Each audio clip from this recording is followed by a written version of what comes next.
नमस्कार दोस्तों, आज हम कंपेयर करने वाले दो बहुत ही बढ़िया प्रोसेसर को, जो कि Ryzen 5 5600H प्रोसेसर, उसके साथ Intel Core i5 12 जनरेशन जिसका वेरिएंट है 12450H। ये जो दोनों प्रोसेसर है वो आपको 50,000 से लेकर 70,000 के अंदर के लैपटॉप में देखने को मिल जाएगा। जो Ryzen 5 5600H प्रोसेसर है वो आपको Asus VOOC 16X and Lenovo IdeaPad Gaming 3 पे देखने को मिलेगा। जो Intel Core i5 12 generation processor है वो आपको HP Victus and Honor MageBook X16 and X14 पे देखने को मिल जाएगा। तो चलते हैं आज की इस वीडियो में इन दोनों प्रोसेसर को अच्छी तरीके से कंपेयर करते हैं और जानने की कोशिश करते हैं आपको कौन सा प्रोसेसर के साथ जाना बिल्कुल सही रहेगा। ये जो प्रोसेसर के साथ जो लैपटॉप आता है उन सभी लैपटॉप का वेबसाइट लिंक आपको डिस्क्रिप्शन पे मिल जाएगा। अगर आप मुझे सपोर्ट करना चाहते हो तो प्लीज उस लिंक से जरूर करना। तो वीडियो में आगे बढ़ने से पहले अगर आप इस चैनल पे नए हो तो सब्सक्राइब कीजिए।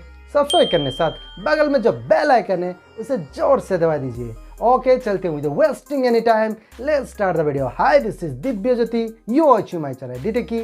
Let's start.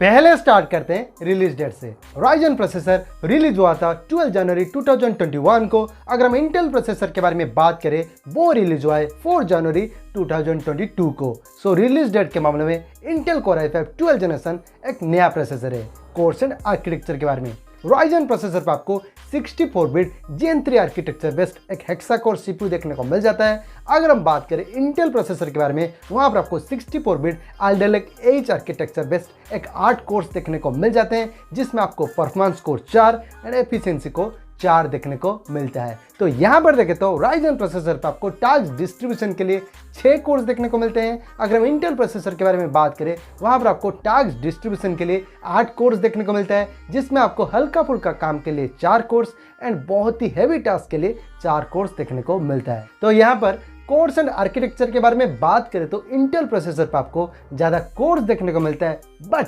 वहां पर आपको 4 परफॉर्मेंस कोर मिलता है। अगर हम बात करें Ryzen प्रोसेसर के बारे में, वहां पर आपको 6 के 6 परफॉर्मेंस कोर देखने को मिलता है। तो ओवरऑल यहाँ पर कोर्स एंड आर्किटेक्चर के बारे में बात करें तो इंटेल प्रोसेसर पर आपको ज्यादा कोर्स देखने को मिलता है। सो कोर्स एंड आर्किटेक्चर के मामले में इंटेल Core i5 12 जनरेशन एक बेहतर प्रोसेसर है। थ्रेड्स के बारे में Ryzen प्रोसेसर पर आपको 12 थ्रेड्स देखने को मिलते हैं। अगर हम इंटेल प्रोसेसर के बारे में बात करें, वहां पर भी आपको 12 थ्रेड्स देखने को मिलता है, जहां पर आपको परफॉर्मेंस कोर पे 8 थ्रेड्स एंड एफिशिएंसी कोर पे 4 थ्रेड्स देखने को मिलता है। तो यहाँ पर थ्रेड्स के बारे में बात करें तो दोनों ही प्रोसेसर पे आपको बहुत ही ज्यादा थ्रेड्स देखने को मिलता है। इसके कारण यहाँ पर जो परफॉर्मेंस एंड मल्टीटास्किंग होगा बहुत ही अच्छी खासी देखने को मिल जाएगा। सो थ्रेड्स के मामले में दोनों ही प्रोसेसर लगभग एक जैसे हैं। फैब्रिकेशन प्रोसेस के बारे में Ryzen प्रोसेसर आपको 7 नैनोमीटर की मिल जाएगी। अगर हम इंटेल प्रोसेसर के बारे में बात करें वो आपको 10 नैनोमीटर की मिल जाएगी। तो यहाँ पर देखें तो Ryzen प्रोसेसर पर आपको सेमीकंडक्टर साइज छोटा देखने को मिलता है, इसके कारण एक बैटरी एफिशिएंट प्रोसेसर बन जाता है। सो फैब्रिकेशन प्रोसेस के मामले में Ryzen 5 5600H प्रोसेसर एक बेहतर प्रोसेसर है। CPU स्पीड के बारे में Ryzen प्रोसेसर पर आपको इंडिविजुअल कोर की बेस फ्रीक्वेंसी मिल जाता है 3.3 GHz की एंड टर्बो बूस्ट फ्रीक्वेंसी मिल जाता है 4.2 GHz की। अगर हम इंटेल प्रोसेसर के बारे में बात करें, वहां पर आपको परफॉर्मेंस कोर पे बेस फ्रीक्वेंसी मिल जाता है 2 GHz की एंड टर्बो बूस्ट फ्रीक्वेंसी मिल जाता है 4.4 GHz की। अगर हम एफिशिएंसी कोर के बारे में बात करें, वहां पर आपको बेस फ्रीक्वेंसी मिल जाता है 1.5 GHz की एंड टर्बो बूस्ट फ्रीक्वेंसी मिल जाता है 3.3 GHz की। तो यहाँ पर CPU स्पीड के बारे में बात करें तो बेस फ्रीक्वेंसी आपको Ryzen प्रोसेसर पे बेहतर देखने को मिलता है, बट टर्बो बूस्ट फ्रीक्वेंसी आपको इंटेल प्रोसेसर पे बेहतर देखने को मिलता है। अब बात कर लेते हैं केस मेमोरी के बारे में। तो एक बात याद रखना, जितना ज्यादा केस मेमोरी होगा वो उतना अच्छा प्रोसेसर होगा। पहले जान लेते हैं L1 केस के बारे में, जो सबसे छोटा होता है पर स्पीड के मामले में बहुत ही फास्ट होता है। Ryzen प्रोसेसर पे आपको 384 KB की मिलेगी। अगर हम इंटेल प्रोसेसर के बारे में बात करें, वहां पर आपको 640 KB की मिलेगी। तो यहाँ पर देखें तो L1 केस आपको इंटेल प्रोसेसर पे बिगड़ देखने को मिलता है। सो L1 केस के मामले में इंटेल Core i5 12 जनरेशन एक बेहतर प्रोसेसर है। L2 केस के बारे में, जो L1 केस से बड़ा होता है पर स्पीड के मामले में L1 केस से कम होता है। Ryzen प्रोसेसर पर आपको 3 MB की मिलेगी। अगर हम इंटेल प्रोसेसर के बारे में बात करें, वहां पर आपको 10 MB की मिलेगी। तो यहाँ पर भी देखें तो इंटेल प्रोसेसर पे L2 केस बिगड़ देखने को मिलता है। सो L2 केस के मामले में इंटेल Core i5 12 जनरेशन एक बेहतर प्रोसेसर है। L3 केस के बारे में, जो सबसे बड़ा होता है पर स्पीड के मामले में L1 case and L2 case से कम होता है।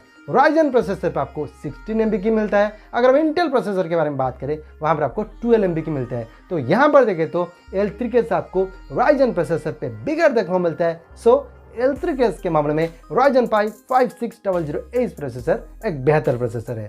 जीपीयू के बारे में Ryzen प्रोसेसर पे आपको integrated AMD Radeon RX Vega 7 graphics देखने को मिलता है, जहां पर आपको मैक्सिमम जीपीयू फ्रीक्वेंसी मिल जाता है 1800 मेगाहर्ट्ज की।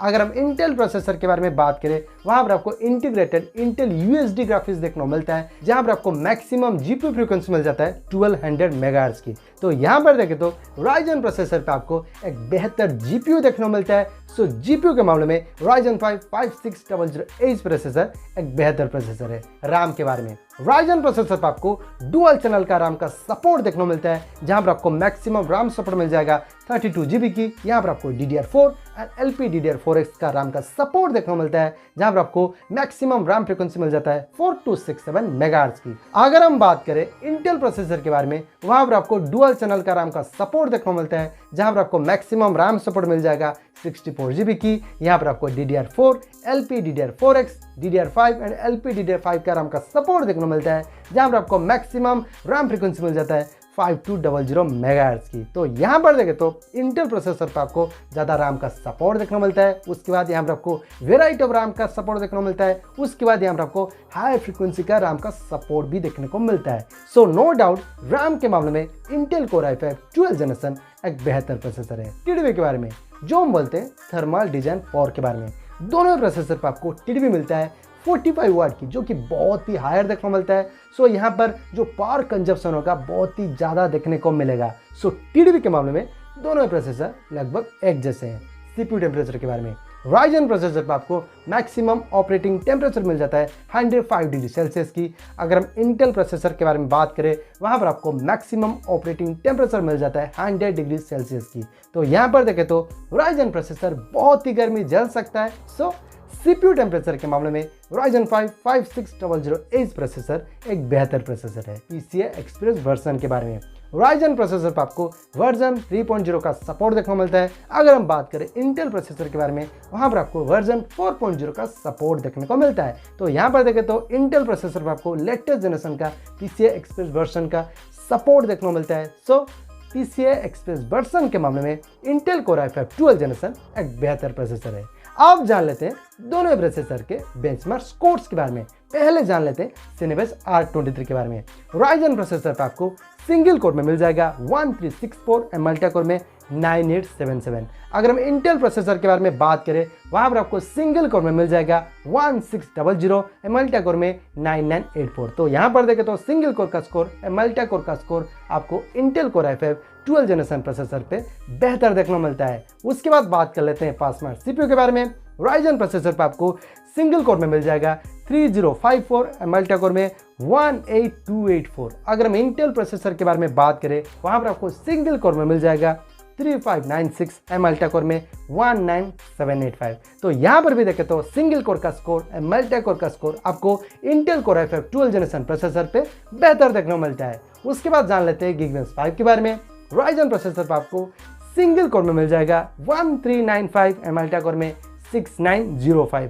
अगर हम इंटेल प्रोसेसर के बारे में बात करें वहां पर आपको सिंगल कोर में मिल जाएगा 1613 एंड मल्टी कोर में 8169। तो यहाँ पर भी देखें तो सिंगल कोर का स्कोर एंड मल्टी कोर का स्कोर आपको Intel core i5 12 generation processor पे बेहतर देखने को मिलता है। तो ओवरऑल यहाँ पर बेंचमार्क स्कोर्स के बारे में बात करें तो सिंगल कोर का स्कोर एंड मल्टी कोर का स्कोर आपको Intel core i5 12 generation processor पे बेहतर देखने को मिलता है। सो बेंचमार्क स्कोर्स के मामले में इंटेल कोर i5 12 जनरेशन एक बेहतर प्रोसेसर है। तो ये रहा complete comparison between Ryzen 5 5600H processor उसके साथ इंटेल कोर i5 12 जनरेशन जिसका वेरिएंट है 12450H।